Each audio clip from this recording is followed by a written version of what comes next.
Karena nanti kita bekerja pemisahan vertikal elektroforesisnya ini kita mengcasting atau mencetak gel sendiri. Ini adalah pencetak gelnya.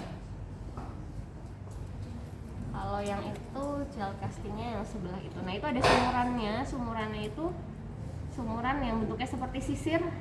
Kelihatan nggak? Nah itu kan karena kita nanti akan bekerja dengan beberapa jenis sampel. Nah sumuran itu nanti tempat sampel kalian di sampel 1, 2, 3 dan seterusnya. Itu nanti dimasukkan. Jadi nanti gelnya itu ada lekukannya, di mana lekukan itu nanti tempat kalian meloading atau memasukkan sampel protein maupun DNA kalian. Oke, lanjut ya. Terus nanti ketika kalian menjalankan mesin elektroforesis, ini ada fungsinya. Kenapa yang satu kabelnya merah, yang satu kabelnya hitam? Karena nanti harus dipasangkan ke mesinnya ini. Jadi yang merah nanti harus di bagian yang merah, kelihatan di sini ada merah, yang hitam juga harus yang hitam.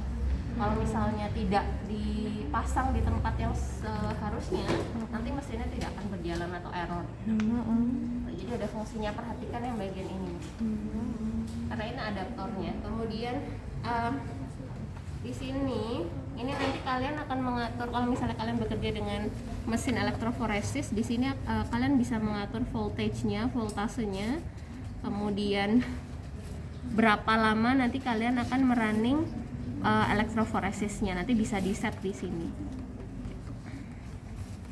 Oke, nanti semakin cepat voltasenya, maka semakin cepat pemisahan DNA maupun proteinnya, maka waktunya nanti juga waktu yang dibutuhkan semakin cepat.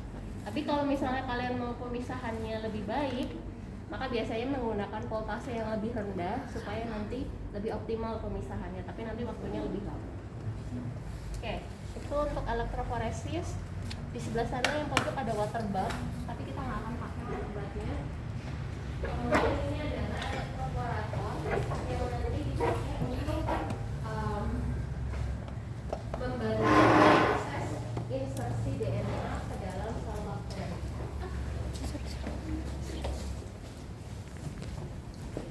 Jadi nanti kalian ada proses menyisipkan plasmid dari bakteri lain atau bakteri asing yang nanti akan diinsersi atau dimasukkan ke bakteri E. coli yang akan kalian uji. Ini alat elektroporatornya. Jadi nanti prinsip insersinya itu dengan electrical current, ada aliran listrik yang nanti membantu proses masuknya plasmid dari luar sel ke dalam sel bakteri.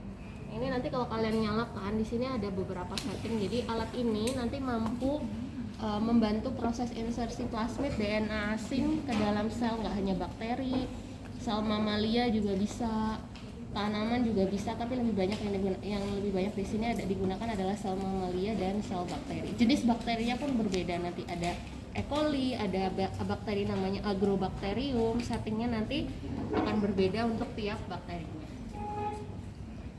Ini nanti di sini ada kelihatan untuk settingnya seperti apa. Kemudian kuvetnya.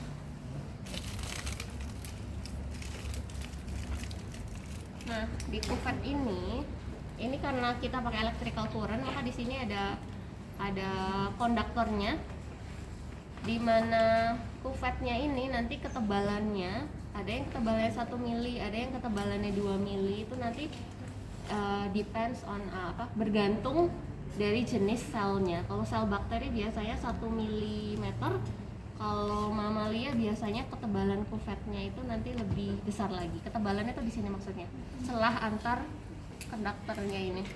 Ada lubang di sini, ini adalah ketebalannya. Nanti sel bakterinya dan plasmid atau DNA yang nanti mau kalian insersi itu dimasukkan ke dalam kuvet ini. Baru nanti dimasukkan ke dalam alat elektroporator. Terus nanti dipulse, ditekan ini, yang nanti akan ada aliran listrik yang mengalir dari alat ke kuvet yang akan membantu proses insersi plasmid atau DNA ke bakteri kalian. Oke, ini elektroporator.